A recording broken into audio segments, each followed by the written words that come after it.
ዛሬ ደግሞ እንዴት አድርገን በባለፈው ቪዲዮ ቱቶሪያላችን ዳውንሎድ ያደረግነውን QGIS ሶፍትዌር እንዴት አድርገን ኢንስታል ወይም መጫን እንደምንችል ነው ማሳያችሁ። እንግዲህ እንዴት አድርገን QGISን ዳውንሎድ እንደምናደርግ ያላችሁ ሰዎች ካላችሁ ዲስክሪፕሽኑ ላይ ሊንኩን አስቀምጥላችኋለሁ። እዛ ላይ ገብታችሁ እንዴት አድርገን QGIS ሌተስት ቨርዥንን ዳውንሎድ እንዴት እንደምናደርግ መመልከት ትችላላችሁ። ሶፍትዌሩን ካስቀመጣችሁበት ዳውንሎድ አድርጋችሁ ካስቀመጣችሁበት ቦታ ላይ ትሄዱና ላው ላይ ደብል ክሊክ ታደርጋላችሁ ማለት ነው።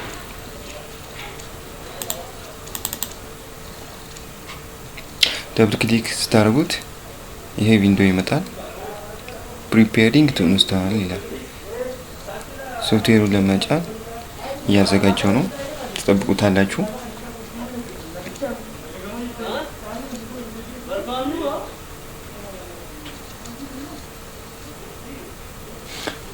በመቀጠል ይሄው ዌልካም ቱ QGIS 3.22 ይላል።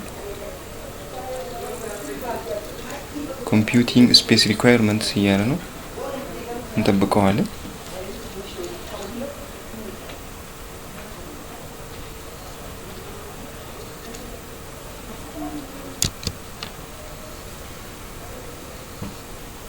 ከዛም በመቀጠል ኔክስት የሚለውን ክሊክ ታደርጋላችሁ።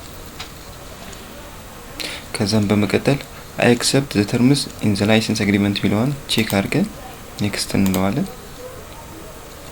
እዚህ ጋር ደግሞ ሶፍትዌሩ የሚጫንበትን ሎኬሽን ወይም ፓዝ እዚህ ጋር ዲፋይን ማድረግ ትችላላችሁ። ነገር ግን ዲፎልቱን ብትወስዱት ምርጥ ነው። ስለዚህ ኔክስት እንለዋለን፣ ዲፎልት ላይ ተተነው ማለት ነው። ከዛን የመጨረሻው ስራችን ምንድነው? ኢንስታል የሚለውን ክሊክ ማድረግ ነው። እንደምትመለከቱት ኢንስታሊንግ QGIS 3.22 ይላል። ሶፍትዌሩ እየተጫነ ነው ማለት ነው። ተጭኖ እስኪጨርስ በትዕግስት እንጠብቀዋለን ማለት ነው። ትንሽ ጊዜ ሊወስድ ስለሚችል ማለት ነው።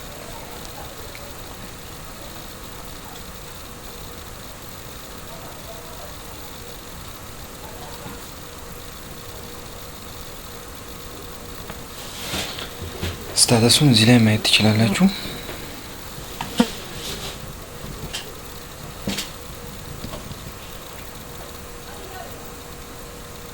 እስከዛ ይሄ ሚኒማይዝ አድርጋችሁ ኮምፒውተራችሁ ሪፍሬሽ ማድረግ ትችላላችሁ።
እንኳን ደስ አላችሁ ሰክሰስፉሊ QGIS ሶፍትዌርን ጨርሰናል።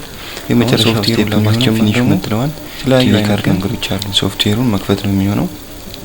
የተለያዩ ኮምፒውተር አፕሊኬሽኖችን ክሊክ አድርጉ። ኮምፒውተራችሁ ላይ እንደምትከፍቱ እሱን በቀላሉ መክፈት ትችላላችሁ። ሰርች ባር ላይ QGIS ብላችሁ ከጻፋችሁትም ሊመጣላችሁ ይችላል። ያው እዚህ ጋር ወይንም ደግሞ ስታርትን ትነኩና QGIS ሚሊዮን ትፈልጋላችሁ። ይሄው እዚህ ጋር ያው QGIS 3.2 ነው ሌተስት ከረንት ቨርዥኑ ነው የጫነው። QGISን ስታርት ለማድረግ ለማስጀመር እዚህ ጋር QGIS ዲስክቶፕ የምትለዋን ክሊክ ታደርጋላችሁ ማለት ነው።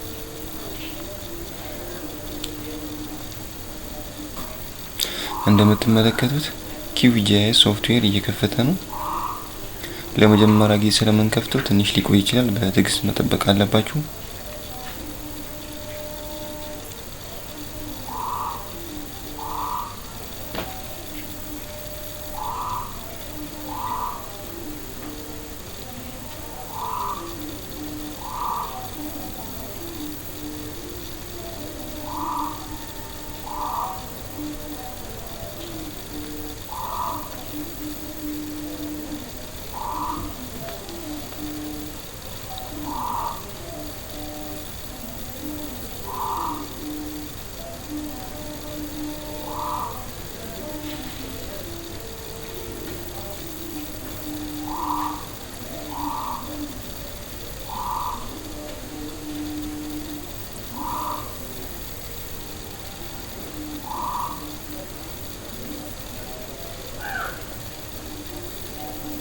ያው ለመጀመሪያ ጊዜ ስለሆነ ነው የሚቆየው።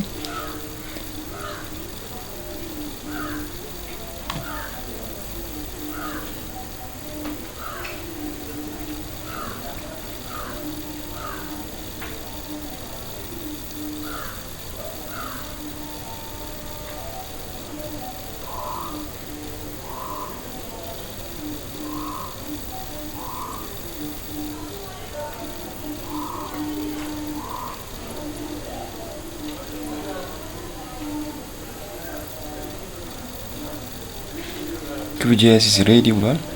እንደምትመለከቱት በተሳካ ሁኔታ ሶፍትዌርን ጭነን እንዲሁም አስጀምረናል። እንደምትመለከቱት ይሄ የQGIS ኦፕን ሶርስ GIS ሶፍትዌር ኢንተርፌስ ነው። በሚቀጥለው የQGIS ቱቶሪያላችን ደግሞ የኢንተርፌሱን ኦቨርቪው እናያለን። ኢንተርፌሱ ምን እንደሚመስል ለምን እንደሚጠቅሙ የምናይ ይሆናል። ስላዳመጣችሁኝ አመሰግናለሁ። ቻው